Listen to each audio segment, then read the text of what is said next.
Eyes in the sky, gazing far into the night. I raise my hand to the fire, but it's no use, 'cause you can't stop it from shining through.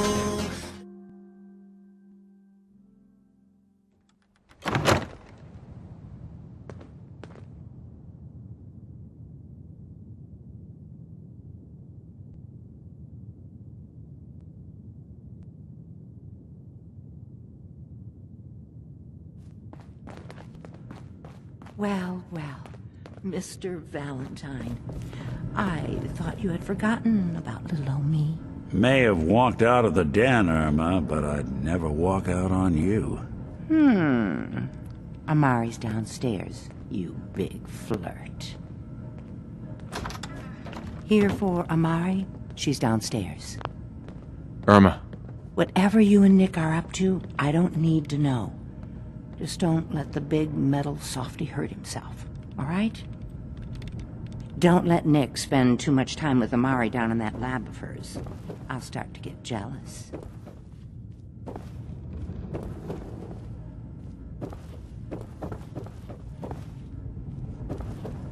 Hey, Irma. Here for Amari, she's downstairs.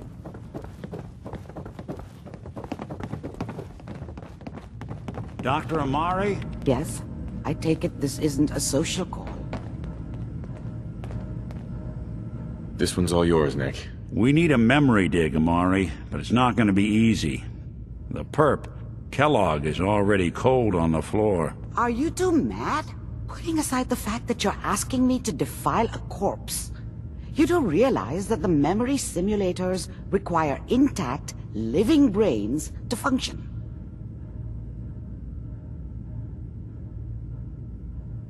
Please. Nick told me you're the only one who can make this work. This dead brain had inside knowledge of the Institute, Amari. The biggest scientific secret of the Commonwealth. You need this, and so do we. Fine. I'll take a look. But no guarantees. Do you have it with you? Here's what I could find. What's this? This isn't a brain. This is... Wait. That's the hippocampus. And this thing attached to it? A neural interface? Those circuits look awfully familiar. I'm not surprised. From what I've seen, all Institute technology has a similar architecture.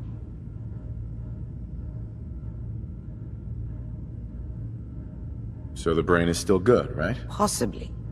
There's no sign of decay, so the tech is probably preserving the tissue, injecting some kind of compound to keep it stable.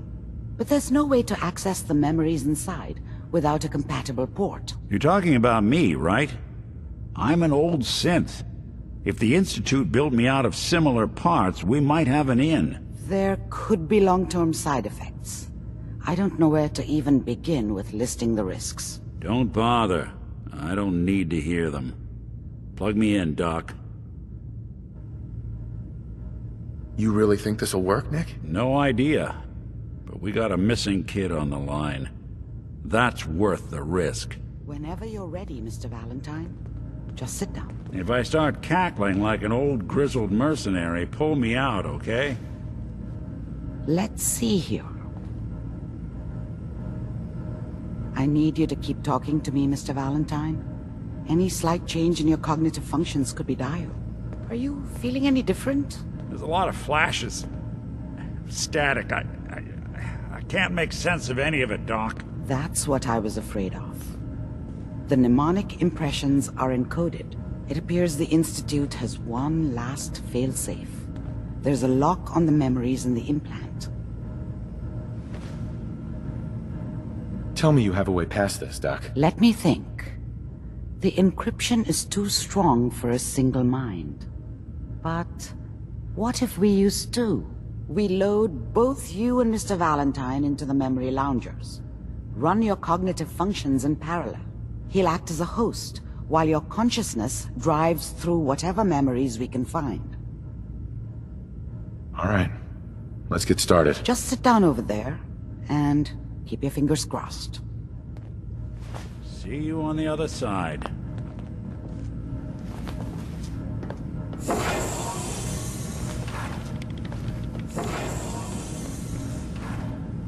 And inside, there's... This thing's got stims in it. Initiating brainwave migration between the transplant and the host. Mnemonic activity coming from the transplant. It's degenerated, but it's there. We're going to load you into the strongest memories we can find. They might not be stable. Just hold on.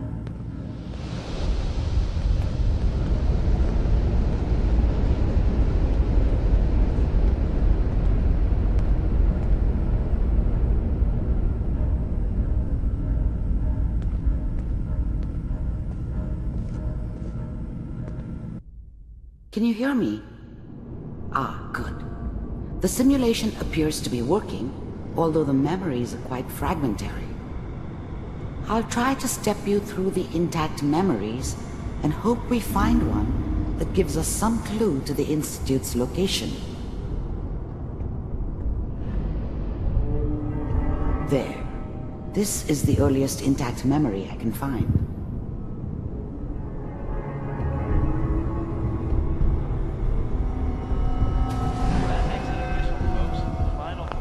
Mom knew how it was. She wasn't soft, You are but, experiencing these memories she as loved me Kellogg. in her This may way. prove disorienting at first. And she protected me from Dad.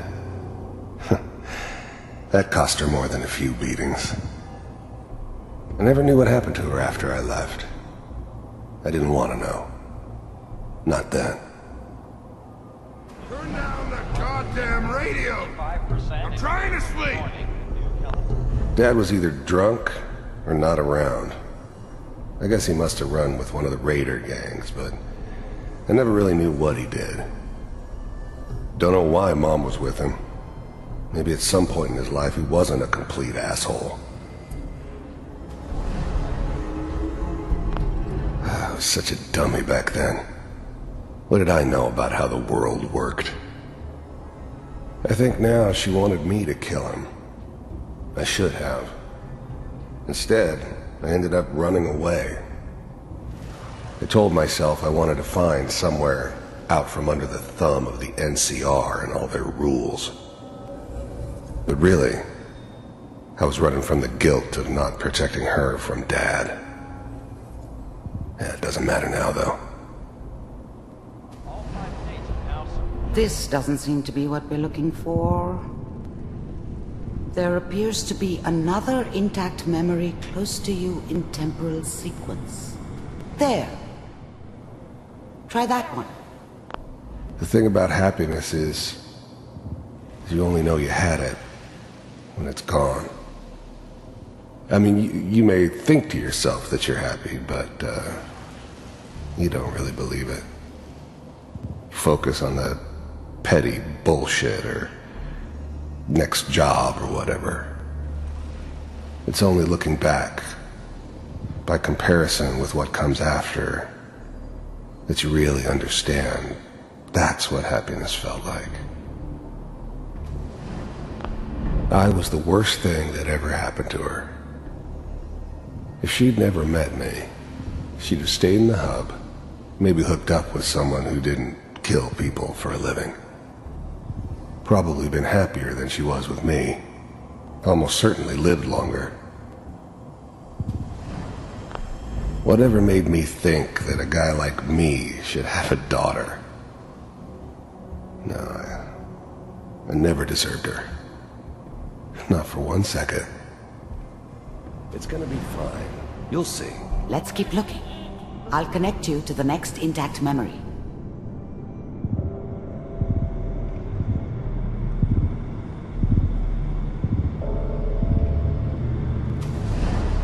How did you think this was gonna end, Kellogg? You thought you could just fuck with us, and we wouldn't fuck with you? Just so you know, they died like dogs. And you weren't there to help them.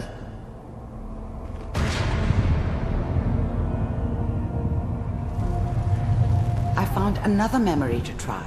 I'll connect you.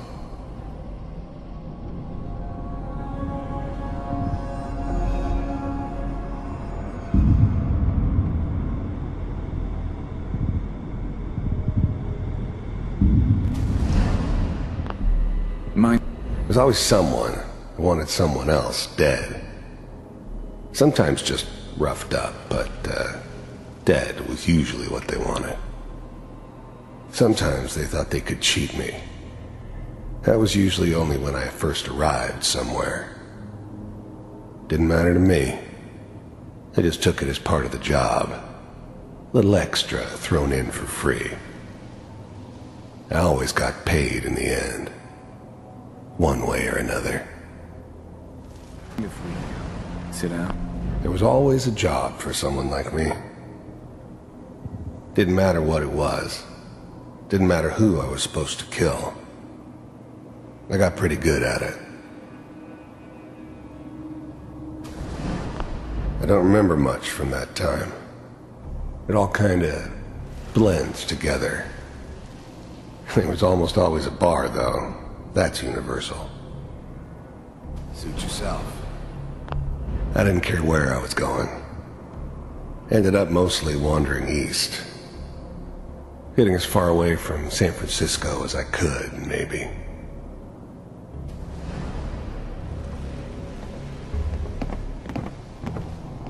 Well, we seem to be getting closer.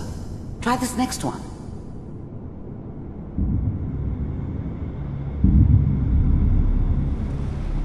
Mr. Kellogg, I'm glad you decided to meet with me.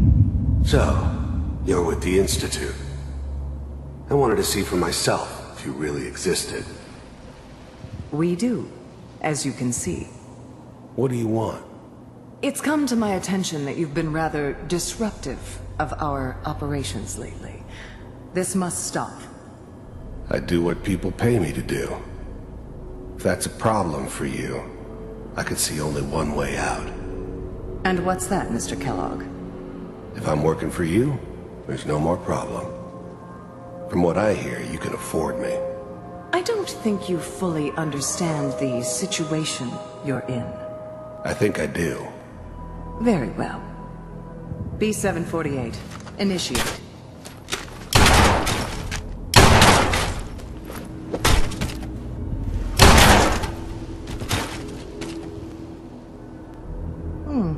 Impressive. We may have something to talk about after all. Getting warmer. One of these has got to tell us something. We're running out of brain here. There's one that looks mostly intact.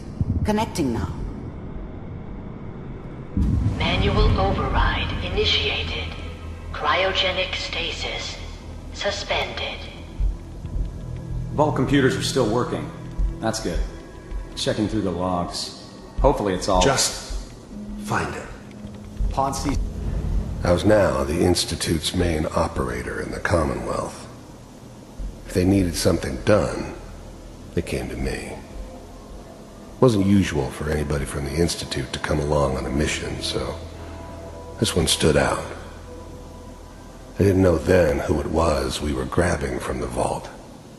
Of course, neither did they. Not really. 6. The eggheads never liked taking orders from a dirty, contaminated degenerate like me. But they needed me, and I made sure they knew it.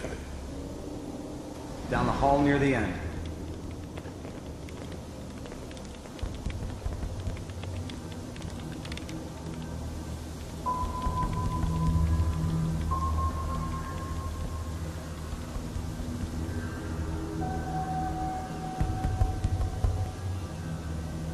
This is the one.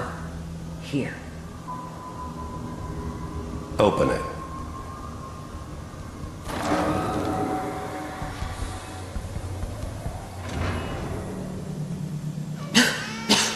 Is it over? Are we okay? Almost. Everything's going to be fine. Come here. Come here. Wait. No. I've got him. Let the boy go. I'm only going to tell you once. I'm not giving you Sean! God damn it. Get the kid out of here and let's go. I'm glad I didn't have to kill the kid. I'm not saying I haven't done it, but, I never like to. And yeah, I guess it did remind me of, her. Yeah, I'm a cold-hearted bastard for sure, but, still human. Better this way, though. Better than taking her kid and leaving her alive. At least we still have the backup. Cryogenic sequence. Even then, I knew it was a mistake leaving him alive. I understood that kind of revenge. No one better. But I was cocky enough to assume I could handle some soft, pre-war vault dweller, even if he somehow got thawed out. At least I know those Institute bastards will soon get what's coming to them, too. If he could take me out, they won't be able to hide from him for long.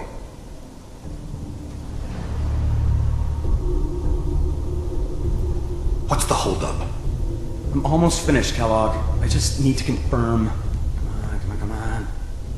All right, we're good. I'm sorry you had to go through that again. I found another intact memory. Whenever you're ready.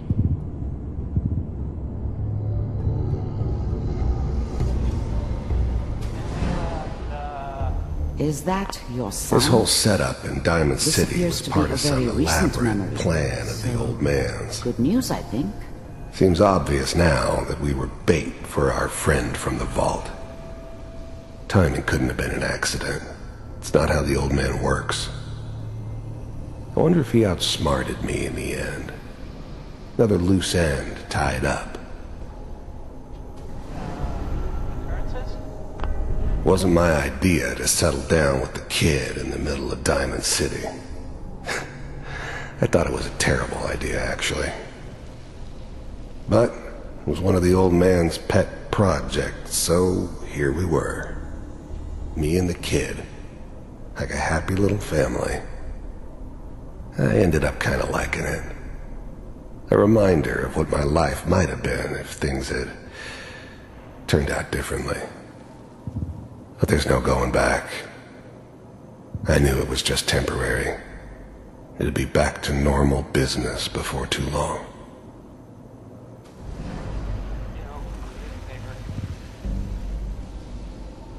Oh boy, Piper has really done it this time. I mean, I'm not saying she's right, but Mayor, he's gonna be mad this time. I probably shouldn't have Kellogg. said it. It's okay. The new breed of synths could easily pass as human. Some of them did. But the coursers, they weren't built to blend in. They were killing machines, pure and simple. Smarter, stronger, and faster than almost any real human. I'm just glad they were always on my side. One of these days, you're gonna get your head blown off just barging in here like that. Minimizing my exposure to civilians is a priority. Forget I said anything. So what's the big crisis this time? New orders for you. One of our scientists has left the Institute. Left? As in? He's gone rogue. Name's Dr. Brian Virgil. We know he's hiding somewhere in the glowing sea. Here's his file. Wow. Some heads are gonna roll for this. Capture and return, or just elimination? Elimination. He was working on a highly classified program.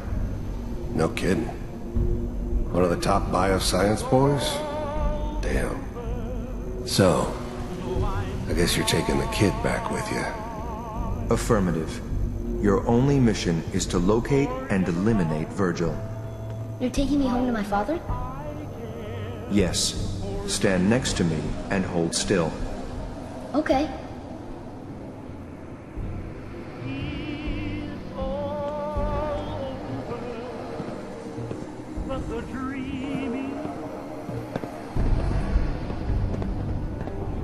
X688. ready to relay with Sean. Bye, Mr. Kellogg. I hope I see you again soon. Bye. Teleportation. Now it all makes sense. Nobody's found the entrance to the Institute because there is no entrance. Let me pull you out of there as soon as you're ready.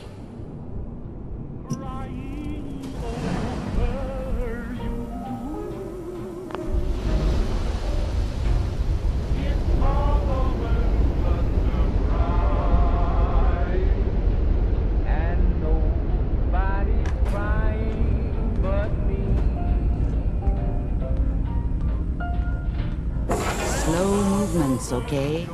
I don't know what kind of side effects the procedure might have had. No one's ever done this before. How do you feel?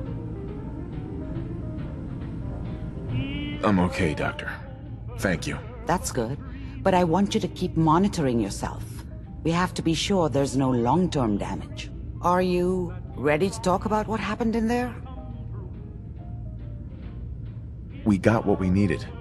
The Institute uses teleportation to get in and out. Yes, their greatest secret has finally been revealed. But that only... Uh-huh. That scientist Kellogg was supposed to track down.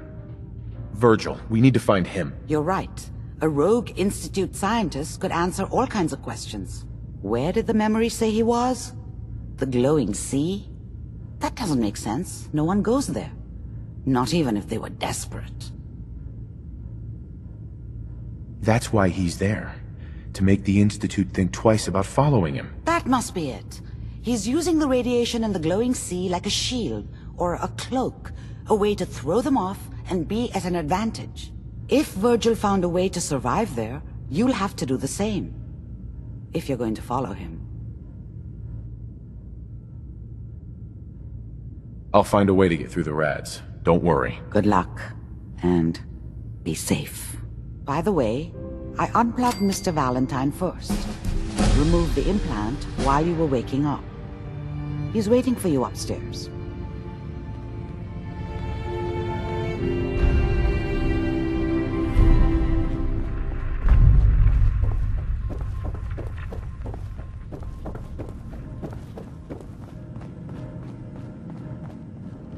Hey, Valentine.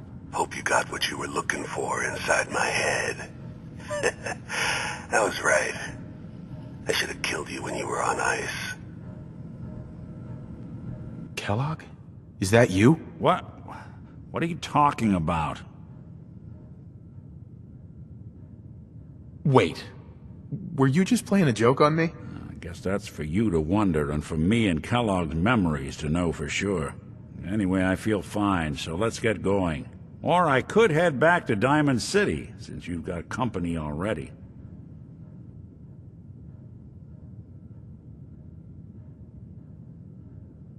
We have to head into the glowing sea. Any advice? I'm a synth, so radiation isn't much of an issue for me, but an old suit of power armor might just be the guardian angel you're looking for. That, or you could buy up all the Rad-X and Rad-Away you can find from any chem dealer who's got it in stock. I'll see you around, Nick. Good luck out there. You know where to find me.